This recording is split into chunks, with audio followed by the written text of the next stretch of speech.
But it was not necessarily the Malcolm X of the Nation of Islam or the more reflective, internationalized Malcolm X of 1964, but really the totality of the memory of Malcolm X. Malcolm X was talking solidarity with Africa and Africans, cultural pride, self-defense. He was in constant travel during the last years of his life, most of the time spent in Africa and the Middle East. And when he returned to Harlem in 1964, he told the audience that U.S. imperial violence against the Congolese was no different from Klan violence against protesters in Mississippi. His political,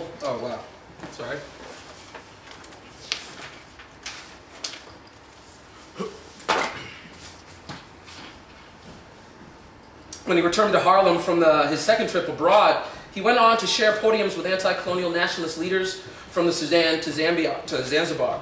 Together they told the audience that U.S. imperial violence against the Congolese was no different from state and Klan violence against protesters in Mississippi.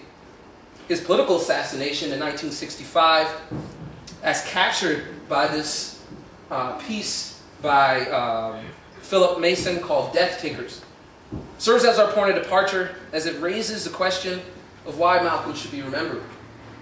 For it is the skeletonized men in the police uniforms, one of them pointing in a particular direction, who are taking Malcolm away to where it's not necessarily clear. 1968, Martin Luther King is assassinated, and what we have is a culmination in 68 of a convergence of forces, a convergence of emotions, a convergence of feelings around social injustice. The 1960s were a highly charged era in world history.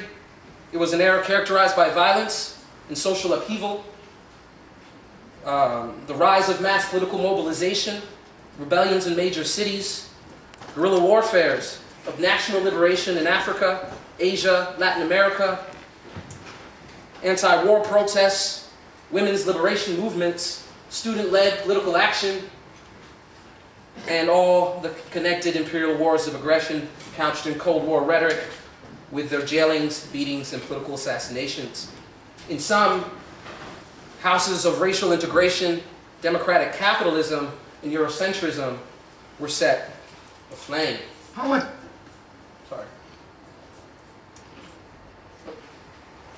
Violence was a constitutive part of the historical background of the making and the remaking of the Black Arts movement in urban America in the 1960s and the 1970s.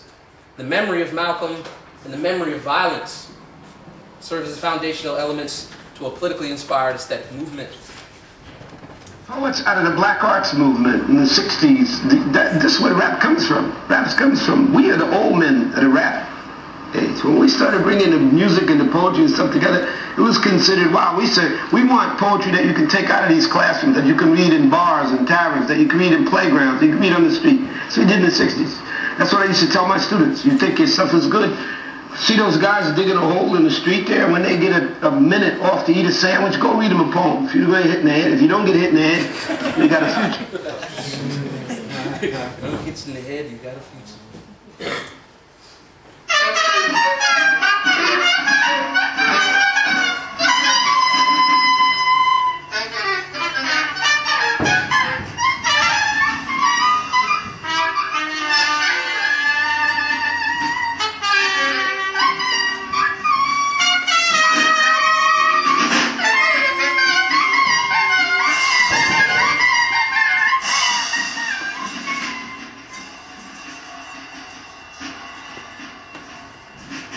Black art.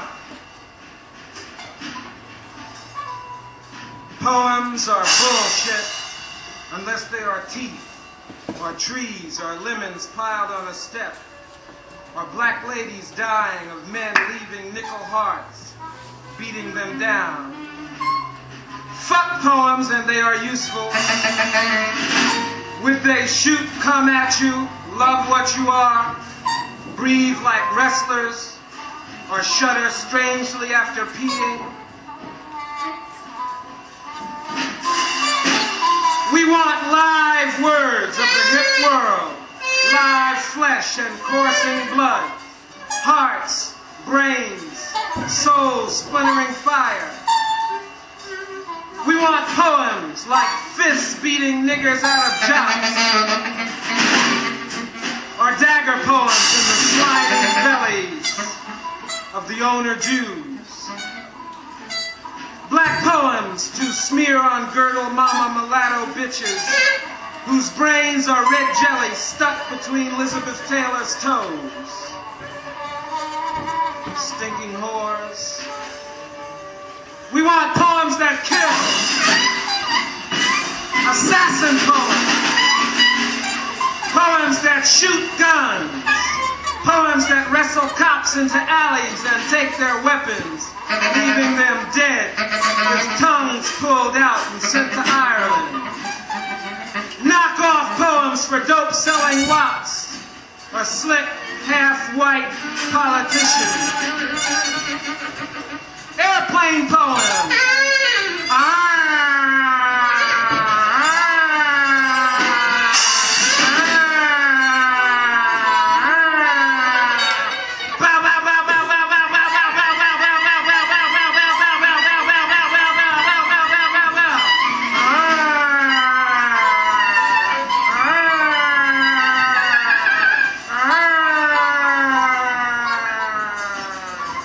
Setting fire and death to Whitey's ass.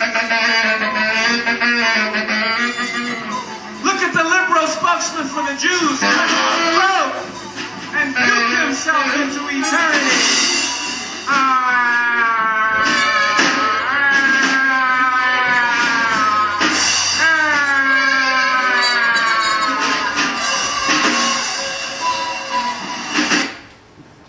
This is a taste of a poem from Amiri Baraka, one of the key theorists, practitioners of the Black Arts movement. A lot being said in that poetry, of course. The thing that I wanted to kind of build off of is this idea of poems can kill, writing poems to kill, writing poems that are accessible to an audience, targeted audience, writing poems that are about interaction and dynamic interaction in space in terms of that person being physically there in front of you. But poems that kill, Baraka's talking about a type of political poetry.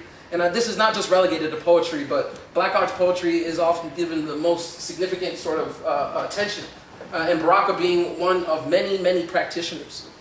From roughly 1965, poets, intellectuals, musicians, dancers, visual artists, novelists, editors, and others emerged to help forge a Black arts discourse in a language of self-determination, armed struggle, and third world solidarity.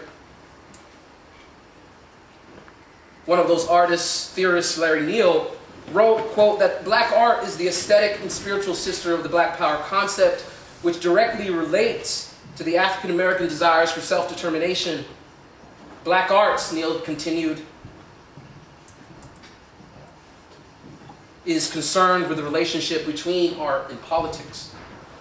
Some of the practitioners, Gwendolyn Brooks, Sonia Sanchez, Boston's own Ed Bullins, the late great Gil Scott-Heron, last poets. Here's Larry Neal. Another theorist, Addison Gale, echoed this kind of framing where art is understood as a form of Black nationalist praxis. He refers to Black arts as a, quote, corrective for centuries of being subjugated to, quote, polluted mainstream Americanism. Aesthetically, politically, ideologically, Black arts managed to forge local movements in major U.S. cities with profound national coherence, despite the diversity of actors and trajectories. Their artistic attempts to understand the African American experience through the lens of memory or, quote, acts of memorialization may be a useful point of departure as we reflect on the meanings of Black History Month. What is at stake when a radical politics of art that held an interpretation of the history of Black oppression and resistance as being intimately tied to a larger meta-narrative of global capitalism and racism? These